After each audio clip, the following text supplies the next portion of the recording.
მათეს სახარების განმარტება, თავი მე-16. და მოუხდეს მას ფარისეველნი და სადუკეველნი, გამოსცდიდეს მას და ეტყოდეს, რაითა სასწაული ზეცით უჩვენოს მათ. ფარისევლები და სადუკევლები დოგმატებით ერთმანეთისგან განსხვავდებოდნენ, მაგრამ ქრისტეს წინააღმდეგ შეთანხმებულად მოქმედებდნენ. ისინი ზეციდან სასწაულებს ითხოვდნენ, მაგალითად გაჩერებულიყო მზე ან მთვარე, რადგანაც ფიქრობდნენ, რომ დედამიწაზე სასწაულები ეშმაკის ძალით და ბელზებულის მიერ აღესრულებოდა. უგუნურებმა არ იცოდნენ, რომ მოსემაც მრავალი სასწაული მოიმოქმედა ეგვიპტეში, ხოლო იობის ქონებაზე ზეციდან გადმოსული ცეცხლი ეშმაკისგან იყო. ამიტომ ყველაფერი, რაც ციდან არის, განა ღვთისგანაა და არც დემონებისგან არის ყველაფერი, რაც დედამიწაზე ხდება.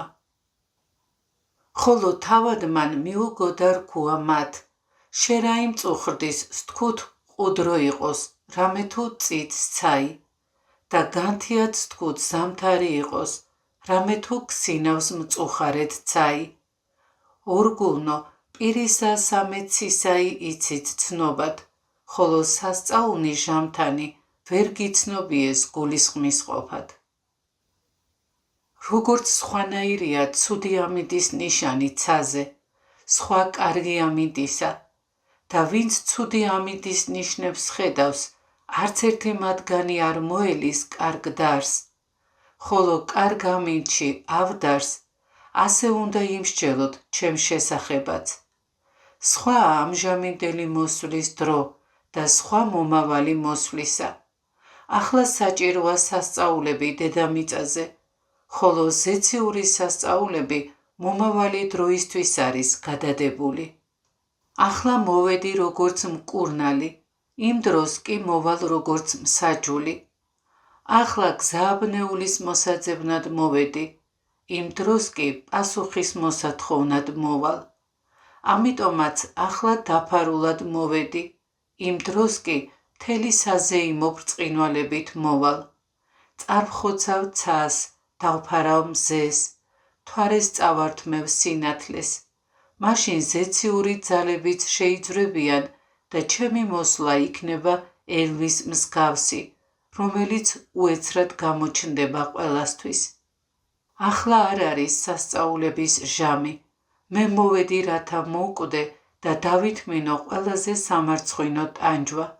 ნუ თუ არ გსმენიათ წინასწარმეტყველის ნათქვამი, არ იყვირებს, არ აღიმაღლებს თავის ხმას ქუჩაში არ ასმენინებს. თუ ფარაონის დროს აღსრულებულ სასწაულებზე მიმითითებთ, იმჟამად ის სასწაულები დროული იყო, რადგანაც მტრისგან თავის დაღწევა იყო საჭირო. ხოლო ვინც მეგობრებთან მოვიდა, მას არ სჭირდება ასეთი სასწაულები. რა შეიძლება შეედაროს ცოდვათა მიტევებას, მკვდრების აღდგომას, ეშმაკების განდევნას, სხეულის განკურნებას და სიტყვით ყველაფრის აღდგენას. ნათესავი ბოროტი და მემრუშე სასწაულსა ეძიებს და სასწაული არა ეცეს მას. გარნა სასწაული იონა წინასწარმეტყველისაი და დაუტევნა იგინი და წარვიდა. ეს მოდგმა უკეთურია იმიტომ, რომ უფალს გამოსცდიან, ხოლო მემრუშე რადგან ღმერთს განუდგებიან და ეშმაკთან მიდიან. თუმცა ციდან სასწაულს ითხოვენ, მაგრამ იონას გარდა სხვა სასწაულს არ აძლევს მათ. აქ იგულისხმება დიდი ვეშაპის, სიკვდილის მუცელში 3 დღის განმავლობაში ყოფნის შემდეგ მისი აღდგომა. ამ სასწაულთან დაკავშირებით შეიძლება თქვა, რომ ციდან იყო, რადგანაც მისი სიკვდილის დროს მზე დაბნელდა და ყველა ქმნილება შეიცვალა. ყურადღება მიაქცია უარყოფას, სასწაული არ მიეცემა მას, გარდა იონა წინასწარმეტყველის სასწაულისა. სასწაულები მიეცათ მათ, ანუ სასწაულები მათთვის ხდებოდა, თუმცა იუდეველებმა არ ირწმუნეს. სწორედ ბოროტი განზრახვით არ ამჩნევენ ამ სასწაულს, ამიტომაც უფალმა მიატოვა ისინი და წავიდა. და მორაივიდეს მოწაფენი მისნი მიერ წიაღ და დაავიწყდა მათ პური მიღებად. ხოლო იესო რქუა მათ, იხილეთ და ეკრძალენით ცომისაგან ფარისეველთასა და სადუკეველთასა.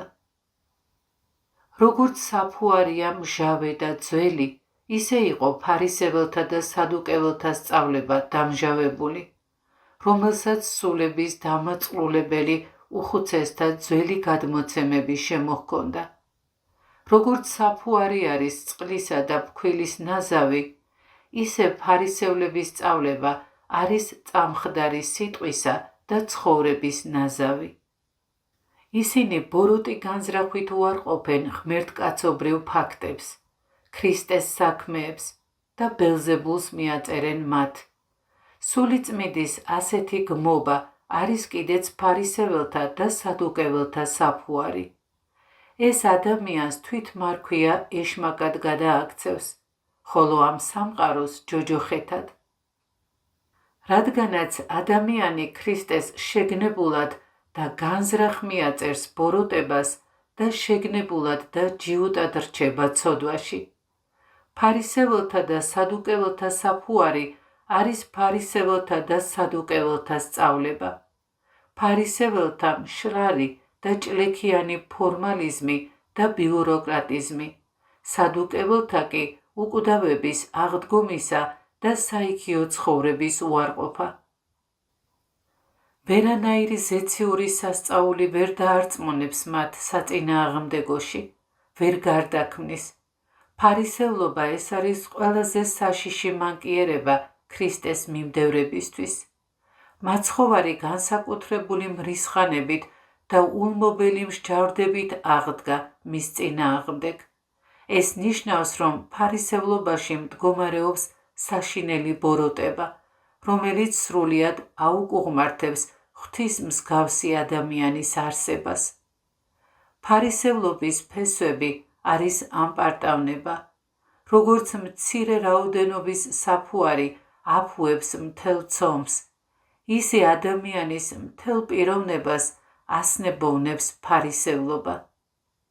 ქრისტეს მიმდევრები იღებენ განსაკუთრებულ ღმერთკაცობრივ ნიჭებსა და ძალებს, ასე რომ შეიძლება გაამაყდნენ და გახდნენ ფარისევლები. ამიტომაც უბრძანებს მათ მაცხოვარი, ერიდეთ ფარისეველთა და სადუკეველთა საფუარს. ყურადღებით იყავით და ერიდეთ თქვენც, ვინც მკვდრებს აღადგენთ, ეშმაკებს დევნით, სნეულებს კურნავთ, რადგან ფარისეველთა საფუარი თქვენში ამ ძალასა და ნიჭს გაანადგურებს. ხოლო იგინი განიზრახვიდეს გულსა თვისა და იტყოდეს, ვითარმედ პური არა მოვიღეთ. გულისხმაყო იესო და რქუა მათ, რა ისას რახავთ გულთა შინა თქვენთა მცირედ მორწმუნენო, რამე თუ პური არა მოიხვენით. ქრისტეს არსად გაუკიცხავს ისინი, რატომ აკეთებთ ამას, რათა კვლავ უარყოს საკვებთან დაკავშირებით მათი ცრუ რწმენა. კიცხავს მხოლოდ საკვებზე ზრუნვის გამო და ამბობს, რატომ ღელავთ იმის გამო, რომ პური არსაიდან არ წამოგიღიათ. მცირედ მორწმუნეებს კი იმიტომ უწოდებს, რომ არ სწამდათ ქრისტესი, რომ მათი დაპურება შეეძლო და ამიტომაც თვითონვე ზრუნავდნენ საკუთარ თავზე. არა გიცნობიეს, არც ამოიხსენეთ 500 პურთაი და 5,000 და რაოდენი გოდორი აღიღეთ და არცა 700 პურთაი და 4,000 და რაოდენის ფირიდე აიღეთ.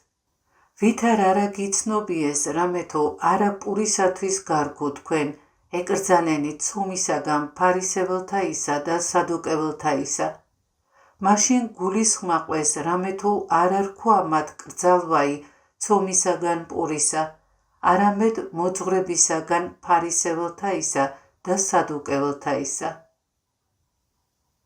როდესაც უფალმა ძლიერ ამხილა, ისინი მყისვე მიხვდნენ, რომ საფუარი მან სწავლებას უწოდა. ასეთი დიდი ძალა აქვს კეთილგონივრულ საყვედურს. ნახე რაოდენი სიკეთე მოიტანა საყვედურმა. მან აიძულა ისინი თავი დაენებებინათ იუდეური შერჩევითობისათვის და უზრუნველობისგან ყურადღებიანი გახადა. გაათავისუფლა ისინი პატივმოყვარეობისა და მცირედ მორწმუნეობისაგან. ასე რომ აღარ შიშობდნენ და კანკალებდნენ, როდესაც ზოგჯერ ცოტა პური ჰქონდათ და არ ზრუნავდნენ რითი დაეცხროთ შიმშილი, არამედ ყველაფერ ამას არადაგდებდნენ. და მორაივიდა იესო ადგილთა მათ კესარია ფილიპესთა, ჰკითხვიდა მოწაფეთა და დარქვა, რა ითქვიან კაცთა ძისა კაცისა ყოფად. რისთვის არ გამოიკითხა ჯერ მათი აზრი, არამედ ხალხის აზრი იკითხა. იმისთვის, რომ როდესაც ხალხის აზრს ეტყოდნენ და შემდეგ შეეკითხებოდა, თქვენ თვითონ ვინღა გონივართ მე, თავად შეკითხვების თანამიმდევრობით მისულიყვნენ უმაღლეს ცოდნამდე და მის შესახებ ამ ხალხივით მდაბლად არ ეფიქრათ. ამავე მიზეზით ეკითხება არა ქადაგების დასაწყისში, არამედ მას შემდეგ, რაც მრავალი სასწაული მოიმოქმედა. მრავალი მაღალი ჭეშმარიტების შესახებ ესაუბრა და მრავალგზის დაუმტკიცა თავისი ღვთაებრიობა და ერთობა მამასთან. ამის შემდეგ უსვამს მათ ამ შეკითხვას. როდი ამბობს ვინ მგონი ვარ მწიგნობრებსა და ფარისევლებსო, თუმცა ისინი ხშირად მიდიოდნენ მასთან და ესაუბრებოდნენ. არამედ ხალხის გულწრფელი აზრის გაგებას სურს. რას ამბობს ხალხი, ვინ არისო ძე კაცისა? თუმცა ხალხს სათანადოზე გაცილებით დაბალი შეხედულება ჰქონდა, მაგრამ თავისუფალი იყო ყოველგვარი ცვიერებისგან. მწიგნობრებისა და ფარისევლების აზრი კი შთაგონებული იყო დიდი უკეთურებისგან. ხოლო მათ რქვეს, რომელთამე იოანე ნათლისმცემელი, რომელთამე ელია და სხვათა იერემია გინა ერთი წინასწარმეტყველთაგანი. ასე ლაპარაკობდნენ იმიტომ, რომ მის სასწაულებს ხედავდნენ და ამავდროულად ვერ აცნობიერებდნენ მის დიდებულებას, მაგრამ ერთნი ელიას ადარებდნენ მას თავისი მამის სახლისადმი მოშურნეობის გამო, სხვანი იერემიას დედის მუცლიდან მისი სიწმინდის გამო, სხვანი იოანეს მისი ნათლისღებისა და მისი სასწაულებრივი შობის გამო, რადგანაც ყველაფერი ეს ცნობილი იყო. როგორც მის მოწაფეებს გაოცება ეუფლებოდათ მის წინაშე, ისე მის მხილველებსაც სხვადასხვა მოსაზრება უჩნდებოდათ. ვინც მას იოანეს უწოდებდა, იმათ რიცხვს მიეკუთვნებოდა, რომლებიც ჰეროდეს მსგავსად ფიქრობდნენ, რომ მკვდრეთით აღდგომის შემდეგ იოანემაც მიიღო ეს ნიჭი სასწაულთმოქმედებისა. სხვები ელიას უწოდებდნენ იმიტომ, რომ ამხელდა და იმიტომაც, რომ მის მოსვლას მოელოდნენ. მესამენი იერემიას უწოდებდნენ, რადგანაც მისი სიბრძნე ბუნებრივი იყო და არა ნასწავლი. ხოლო მან რქუა მათ, თქვენ ვინ გგონიე მე ყოფად? ამ მეორე შეკითხვით უბიძგებს გაცილებით მაღალ ფარდოვნად იფიქრონ მასზე და მიახვედრებს, რომ პირველი შეხედულება ერთობ ნაკლებად შეესაბამება მის ღირსებას. მათგან სხვა შეხედულებას იმიტომ ითხოვს და იმიტომ სთავაზობს სხვა შეკითხვას, რომ მის შესახებ არ იფიქრონ ხალხის მსგავსად, რომლებმაც ადამიანურ ძალებს აღმატებული სასწაულები იხილეს და მაინც ადამიანად მიიჩნევდნენ მას, რათა თავის შესახებ ასეთი შეხედულება მოსპოს და უცოდინარებს ჭეშმარიტი აღმსარებლობა მისცეს, რასაკეთებს ის, ვის ხელშიც ყველაფერია შესაძლებელი. როგორც ადამიანი შეკითხვას თავაზობს, ხოლო როგორც ღმერთი იდუმალ განაბრძნობს მოციქულებს. მიუგო სიმონ პეტრე და რქვა მას, შენ ხარ ქრისტე, ძე ღმრთისა ცხოველისა. პეტრეს არ უთქვამ შენ ხარ ქრისტე ან ძე ღვთისა, არამედ შენ ხარ ქრისტე, ძე ცოცხალი ღმრთისა. რადგანაც მადლის მიერ ბევრი ცხებული და ძეობის ღირსების მქონე არსებობს, მაგრამ ბუნებით მხოლოდ ერთია ძე ღვთისა. ხოლო იმით რომ უწოდა ძე ცოცხალი ღმრთისა, მიუთითებს რომ იგი არის სიცოცხლე და სიკვდილს მასზე ძალაუფლება არ აქვს. თუმცა მისი სხეული გარკვეული ხნის განმავლობაში უძლური იყო, რადგანაც უნდა მომკვდარიყო, მაგრამ იგი მკვდრეთით აღდგა, რადგანაც მასში მყოფი სიტყვა სიკვდილის ხუნდებით ვერ შეიბოჭებოდა. მიუგო იესო და რქვა მას, ნეტარ ხარ შენ სიმონ ბარიონა, რამე თუ ხორცთა და სისხლთა არა გამოგიცხადეს, არამედ მამამან ჩემმა ზეცათამან. რადგანაც შენ ქადაგებდი ჩემს მამას, მეც შენი დამბადებელი დაგარქმევ სახელს და თითქოს ეუბნება, როგორც შენ ხარ იონას ძე, ისე მე ვარ ჩემი მამის ძე. მაგრამ როდესაც პეტრემ მას ღვთის ძე უწოდა, მაშინ ქრისტეს რათა ეჩვენებინა, რომ თვითონაც ისეთივე ძე იყო ღვთისა, როგორც პეტრე იონასი, ანუ ერთ არსი დამბადებელისა, დასძინა, შენ ხარ კლდე და ამ კლდეზე ავაშენებ ჩემს ეკლესიას, ანუ ავაშენებ ამ აღმსარებლობაზე. ცოდვით დაბნელებულ, ბოროტებით გვამს მიმსგავსებულ ადამიანის ხორცსა და სისხლს არ ძალუძს იესოში ღმერთის აღმოჩენა, მოკვდავში უკვდავის ხილვა, დროებითში მარადიულისა. არც გრძნობებს, არც რაიმე ხორციელს არ შეუძლია იესოს საიდუმლოების აღმოჩენა.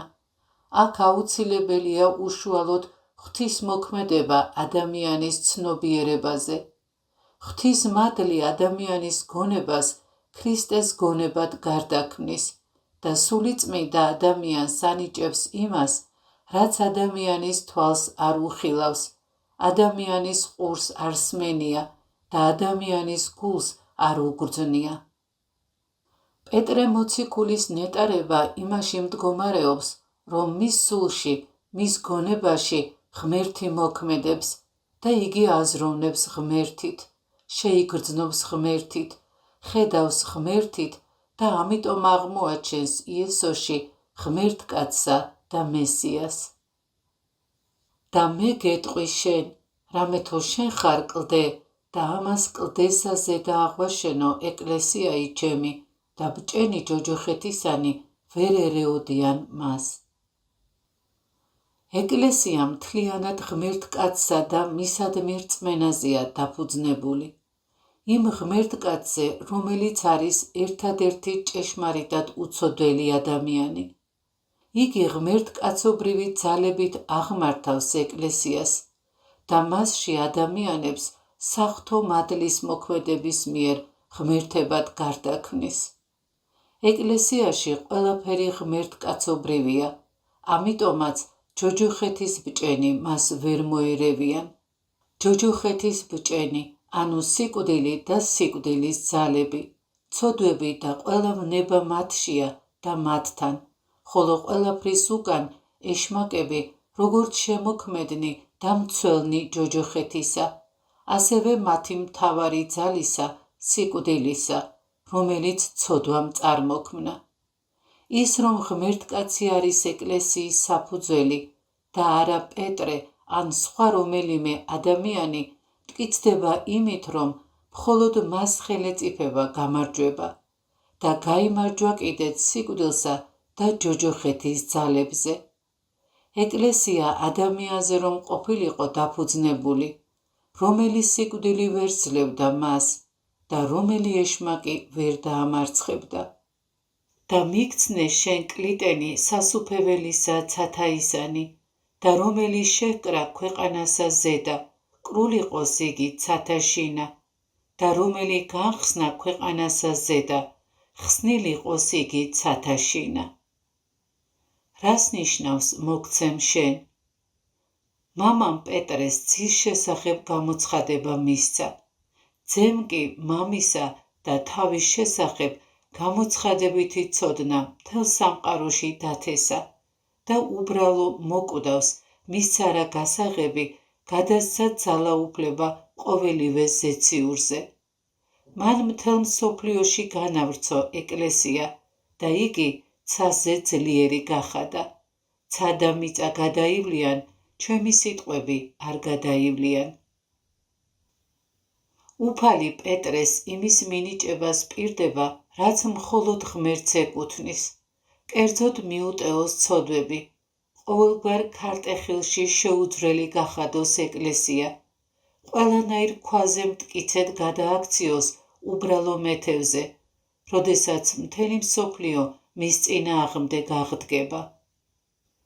შეკვრისა და გახსნის აღთქმა მოგვიანებით ყველა მოციქულს მიეცა და მათ შთამომავალთა ეპისკოპოსების უფლებამოსილებაშია განსაჯონ და დასაჯონ ცოდვილები, ეკლესიიდან განკვეთითაც კი.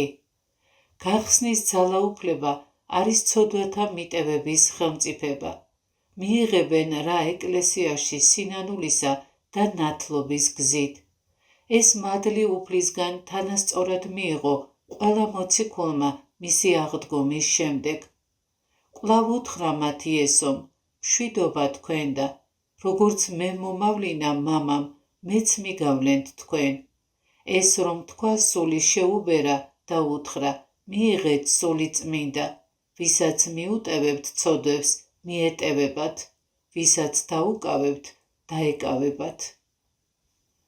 მაშინ ამ ცნო მოწაფეთა თვისთა, რაითა არავის უთხრან ვითარმედ იგი არს იესო ქრისტე. იმიტომ რომ მაცდუნებლების წასვლის, ჯვარზე აღსრულებული ღვაწლისა და მთელი მისი ვნების დასრულების შემდეგ, როდესაც უკვე ვეღარავინ დააბრკოლებდა და ზიანს მიაყენებდა მის მიმართ მრავალთა რწმენას, მაშინ მსმენელებში სუფთად და მტკიცედ აღიბეჭდებოდა მის შესახებ სწორი შეხედულება. მისი ძლევამოსილება ჯერ კიდევ არ იყო ესოდენ თვალნათლივ გამჟღავნებული. ამიტომაც უნდოდა რომ მოციქულებს უკვე იმ დროს დაეწყოთ მის შესახებ ქადაგება, როდესაც ნაქადაგების ცხადი ჭეშმარიტება და მოვლენათა ძალა მათ სიტყვებს დაადასტურებდა. მართლაც სხვა იყო დანახვა იმისა, რომ ზოგჯერ იგი პალესტინაში სასწაულთ მოქმედებდა და ზოგჯერ შეურაცხყოფილი და დევნილი იყო. და სხვა ხედავდა რომ მთელი მსოფლიო თაყვანს მას, სწამს მისი და ის უკვე აღარ იტანჯება არც ერთი იმ სატანჯველით, რომლებიც დაითმინა. ადრე, როდესაც მოწაფეებს საქადაგებლად უშვებდა, უბრძანა მისი მოსვლის შესახებ ეუწყებინათ. ახლა კი მცნება დაძლევს არ თქვან რომ იგია იესო ქრისტე. ერთია იქადაგო ქრისტე და მეორეა იქადაგო იესო ქრისტე. ქრისტე არის ზოგადი სახელი ღირსებისა, ხოლო იესო მაცხოვრის საკუთარი სახელია. თუმცა შესაძლებელია ისიც, რომ არ სურდა ვნებამდე და მკვდრეთით აღდგომამდე ეკადაგათ მის შესახებ, რათა სისხლიანი საიდუმლო მღვდელმოქმედების აღსრულების შემდეგ სათანადო დროს ეთქვა მოციქულებისთვის, წადით და მოიმაწაფეთ ყველა ხალხიო. მიერიდან იწყო იესო უწყებად მოწაფეთა თვისთა ვითარმედ, ჯერ არს მისა იერუსალიმთ აღსვლაი და ფრიად ვნება იმ მღვდელმოძღვართაგან და მწიგნობართა და მოხუცებულთა და მოკლად და მესამესა დღესა აღდგომად. უფალი მოწაფეებს წინასწარ ელაპარაკება თავისი ვნების შესახებ, რათა როდესაც მოულოდნელად ამის დრო დადგება, არ დაბრკოლდნენ და იფიქრონ, რომ ვერ განჭვრიტა ეს და თავისი ნების საწინააღმდეგო დაწამეს. როდესაც პეტრეს აღმსარებლობის წყალობით გაიგეს, რომ ის ღვთის ძეა, მაშინ გაუმხილა მათ თავისი ვნების შესახებ, მაგრამ სამწუხაროს თან დაურთო სასიხარულოც, რომ მესამე დღეს მკვდრეთით აღდგებოდა. და მოუხდა მას პეტრე და იწყო ბრალობად მისა და რქვა, შენდობა იყავნ შენ და უფალო, არა იყოს ეგრე. პეტრე საქმის შესახებ ადამიანური და ხორციელი მსჯელობით ასკვნის და ფიქრობს, რომ ქრისტესთვის ვნება სამარცხვინოა და უჩვეულო. ამრიგად ქრისტე მის ფიქრებს პასუხობს: ჩემთვის არანაირად არ არის უჩვეულო ვნება, მაგრამ შენ ასე ხორციელი გონებით განსჯი. პირიქით, შენ ხორციელი აზრებისგან გათავისუფლებულს ღვთაებრივი სულით რომ გამოგეთქვა ჩემი ნათქვამი, მაშინ გაიგებდი, რომ ეს ჩემთვის ყოვლად შესაფერისია. შენ ფიქრობ, რომ ჩემთვის დამამცირებელია ვნება. მე კი გეუბნები, ეს აზრი არ ვევნო, ეშმაკისგან არის. საწინააღმდეგოს შიშით ასე გაფანტავს იგი პეტრეს შიშს, როგორც იოანეს მიაჩნდა ქრისტესთვის დამამცირებლად მისი ხელით ნათლისღება და მან დაარწმუნა მოენათლა, როგორც თავად პეტრეს უთხრა, როდესაც ფეხების დაბანას არ ანებებდა, თუ არ დაგბან, ჩემთან არ გექნება წილიო, ისე აქაც საწინააღმდეგოს შიშით და მხილების ძალით შეაგონა პეტრე, მოუსპო ვნებასთან დაკავშირებით გაჩენილი შიში. ხოლო თავადი მიექცა პეტრეს და რქვა: წარვედ ჩემგან სატანა, საცდურ ჩემდა ხარ, რამე თუ არაზრახავ ღმრთისასა, არამედ კაცთასა. უფალი მიმართავს პეტრეს და ეუბნება: გამშორდი სატანა, ჩემი საცდური ხარ. სიტყვა სატანა ნიშნავს მტერს ან წინააღმდგომს. რადგანაც ღვთის სურვილის საწინააღმდეგოს ამბობს პეტრე, ამიტომაც უნდა ეწოდოს მტერი. უფალი ამბობს: ადამიანთა ცხოვნებისთვის რომ მოკვდე, ეს არის ჩემი და მამაჩემის სურვილი, ხოლო შენ მხოლოდ შენ სურვილზე ამახვილებ ყურადღებას და არ გინდა რომ ხორბალი მიწაში მოხვდეს და ბევრი ნაყოფი გამოიღოს. ნუ თუ ჯერ კიდევ ვერ მიმხვდარ ხარ, რატო მოვედი დედამიწაზე, რადგან როგორც ამ სოფელში დაბადებულნი გავახარე იმით, რომ ბაგაში მწოლიარე ყრმა გავხდი, ისე მართებს ჯოჯოხეთში ჩასვლა და ნუგეში სცემა იქ მყოფი გარდაცვლილი მართალი ადამიანებისა, რომლებიც ოდითგან მელოდნენ და ჩემს ნახვას იმედოვნებენ. ჩავალ და ვნახავ მათ. სხვა ვინ თუ არა მხოლოდ სატანა არ ისურვებდა სამყაროს გამოსახსნელად ჩემს ჯვარზე ხილვას. ასე რომ გამშორდი, რადგან ღმერთისას კი არ ფიქრობ, არამედ კაცისას. მაშინ რქუა იესო მოწაფეთა თვისთა, რომელსა ნებავს შემოდგომად ჩემდა, უარყავ თავი თვისი და აღიღენ ჯვარი თვისი და შემომიდეგინ მე. უარყავ თავი თვისი.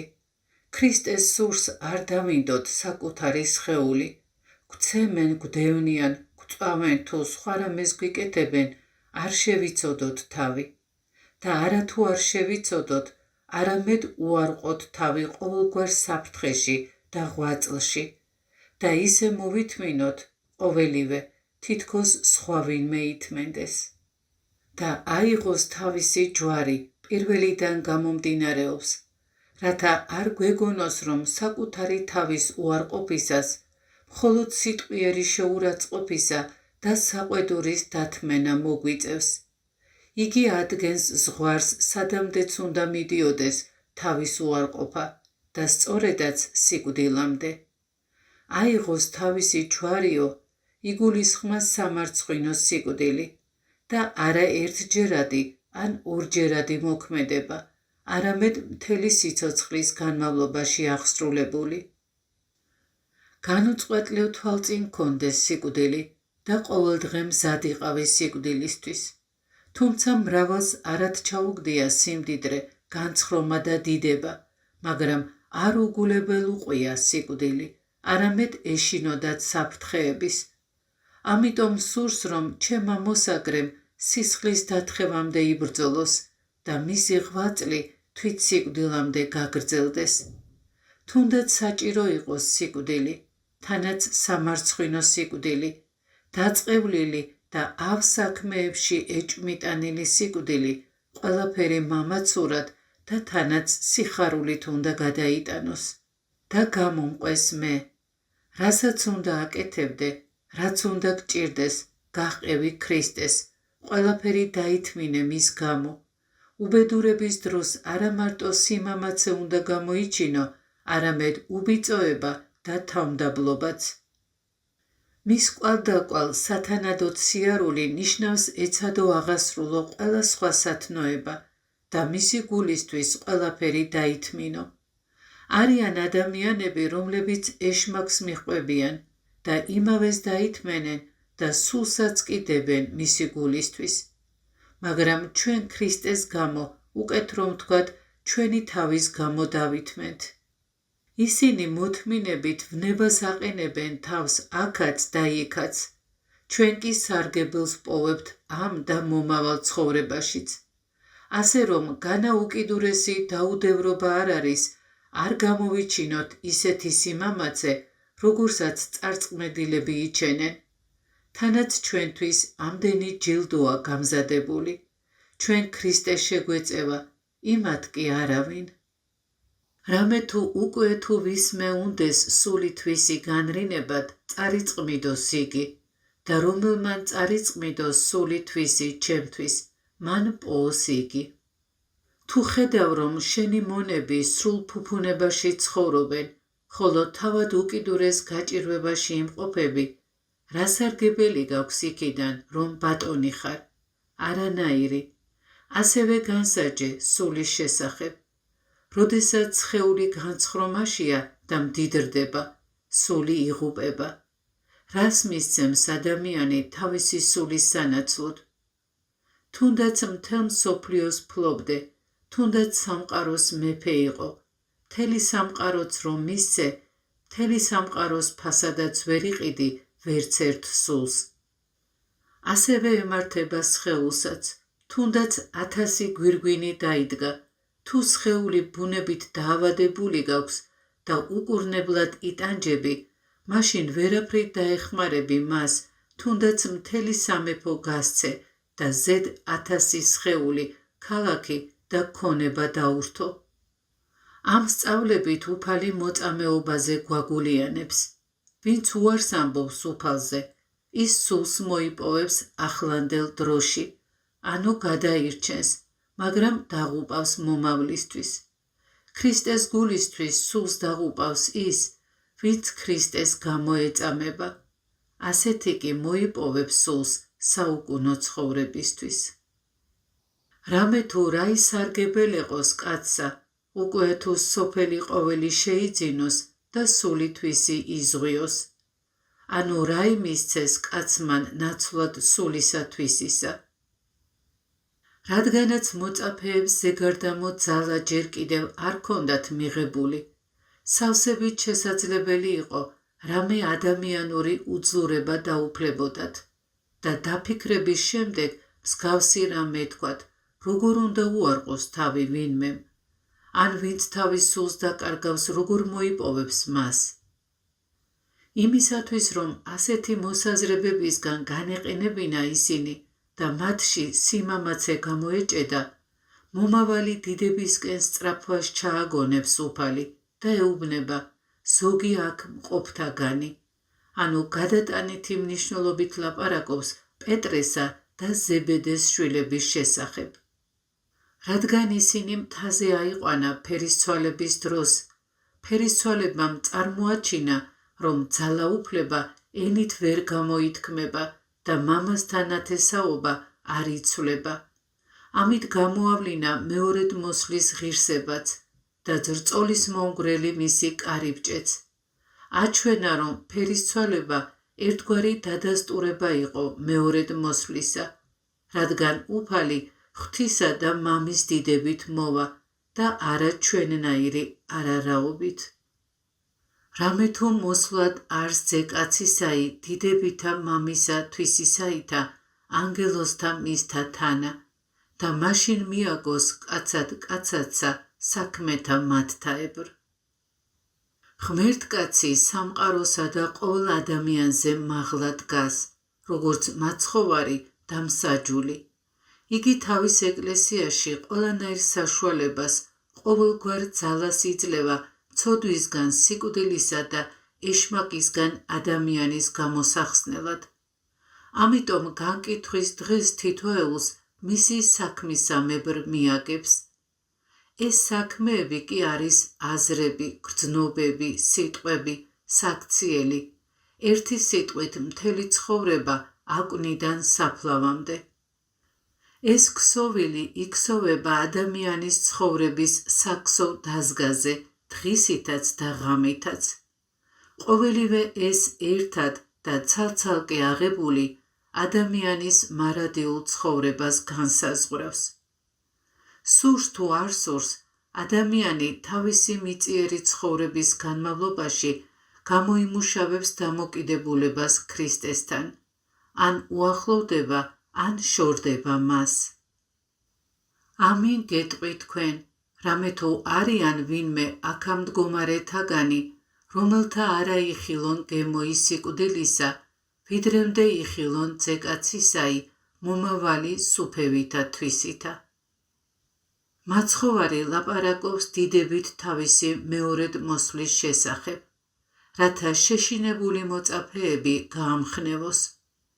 როდესაც ამბობს, რომ საშინელ სამსჯავროზე თითოეულს მისი საქმისამებრ განსჯის, ადამიანების მიმართ უსაზღრო სიყვარულს წარმოაჩენს, რადგანაც ამით თითოეულ ადამიანს მიანდობს თავად იყოს საკუთარი თავის საშინელი მსაჯული, საკუთარი საქმეების შესაბამისად თავად გაამართლოს ან განიკითხოს თავი. მაცხოვრის ამ არაჩვეულებრივ სიტყვებს შეიძლება შეეშფოთებინა მოწაფეები.